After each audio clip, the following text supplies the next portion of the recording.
Whoa. Can't be playing that. We'll get copyright struck faster than you can say baby making.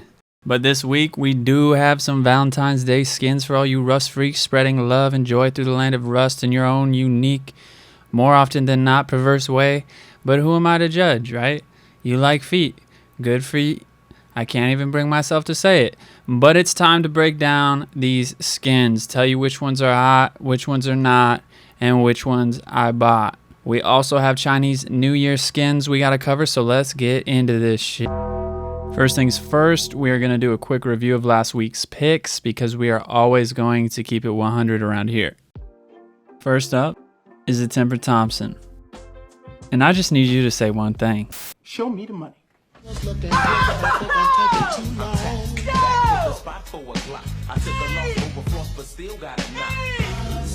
The tempered Thompson is already up despite $695 being available for sale on the market.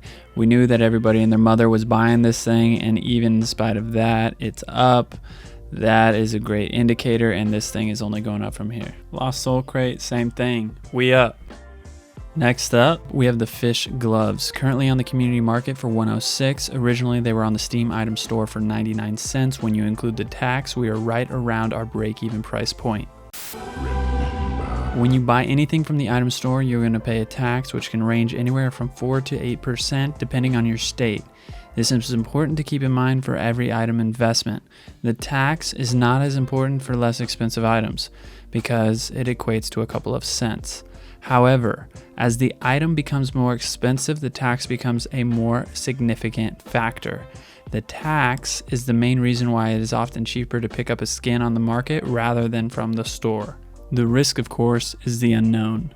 If a skin rapidly rockets once it hits the market, you trying to save a few cents on the tax just backfired.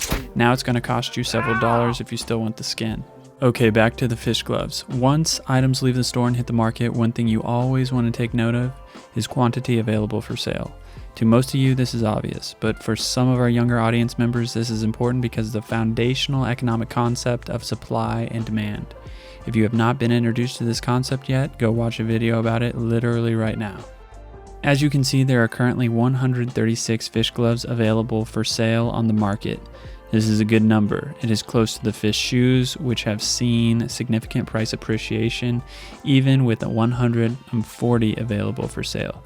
It shows us also that the fish gloves have not been extremely overbought, like the fish shirt, fish pants, and holy god, the fish head, which there are currently 1,097 available for sale. Hang on to the fish gloves. It is my belief that you will see significant appreciation in the months to come. Next up, the ice cream furnace. Already seeing some appreciation. Quantities slightly concerning, but nothing extreme.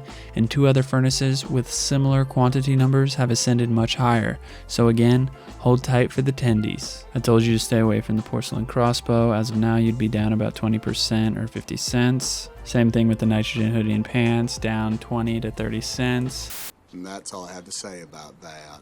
Last is the Jade Double Barrel. Right now you'd be down the tax differential I talked about earlier. However, the quantity number on the JDB is intriguing, especially when you compare it to the bow, which has appreciated, and the crossbow, both with significantly more availability on the market, but a similar price. I personally do not believe in this DB, even with the relatively low quantity number, but if you can snatch it up for around 220 range, it may be a good flip. That concludes last week's review. Now we're going to get into the new skins, starting with Valentine's Day and then the Chinese New Year. The first thing we always want to look at are what are the top selling skins. As an investor, we want to get the best gauge we can on what the supply situation is going to look like when these skins leave the store and hit the market. Typically, high supply equals low prices, and low supply equals high prices, even if the skin is potato. Unfortunately, we cannot get an exact read on the numbers here because all the Steam store gives us is the order of the skins from most sold to least sold. Thus, theoretically, every single skin could be extremely overbought, like so, or conversely, underbought.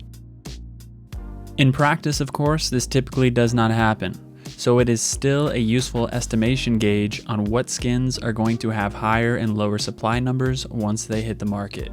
One thing you need to be aware of is that the top seller chart can and oftentimes does fluctuate day by day. Even since yesterday when I began filming and editing this video, the top sellers chart has changed. In the picture on the left, taken February 14th, the chart's item order is different in multiple respects than the picture on the right, taken one day later on February 15th. Typically, you have the opportunity to buy new skins from the store for 1 week, beginning on Thursday and ending on the next Wednesday.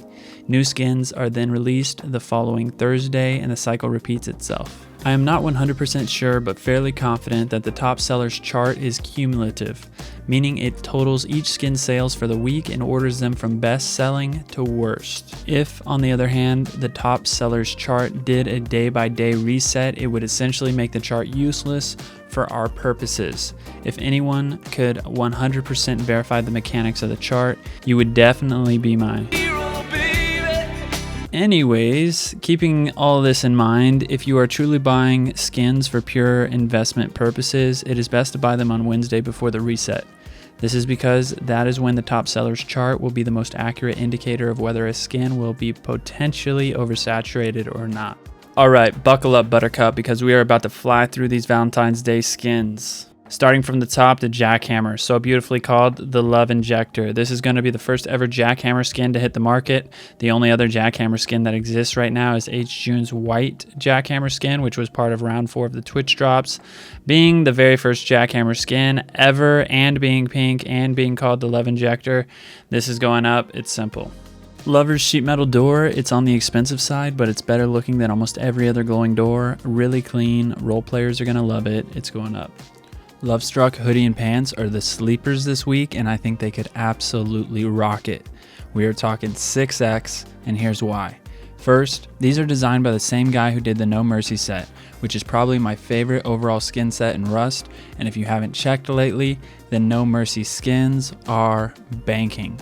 Second, only the hoodie is even on the top sellers chart right now, and it's 9th. That is what we like to see, because that is going to keep the supply down. The pants are not even on the radar.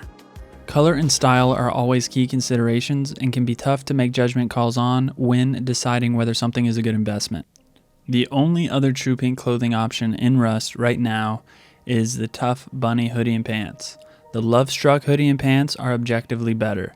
Better detail, better style, a true pink that isn't faded, more swag. The second closest comparison would probably be the Brony hoodie and pants, both of which are now very expensive. Long story long, definitely pick these up. I think the lovely SMG is a trap. It may flatline, but if it's going anywhere, it's going down.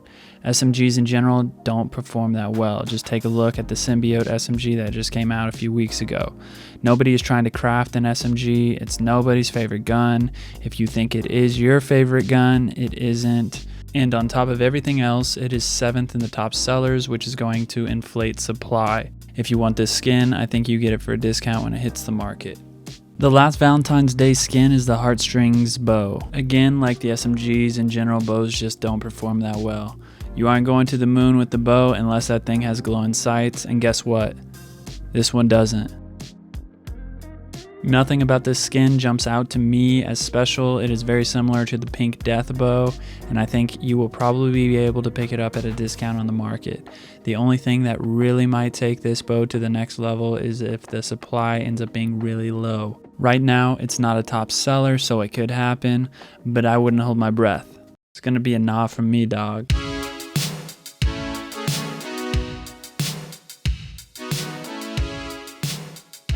Follow me on Instagram and Twitter if you want more Rust content. If you're feeling spicy, like, comment, and subscribe. It really helps me out. And as always, a big thank you for checking out my work.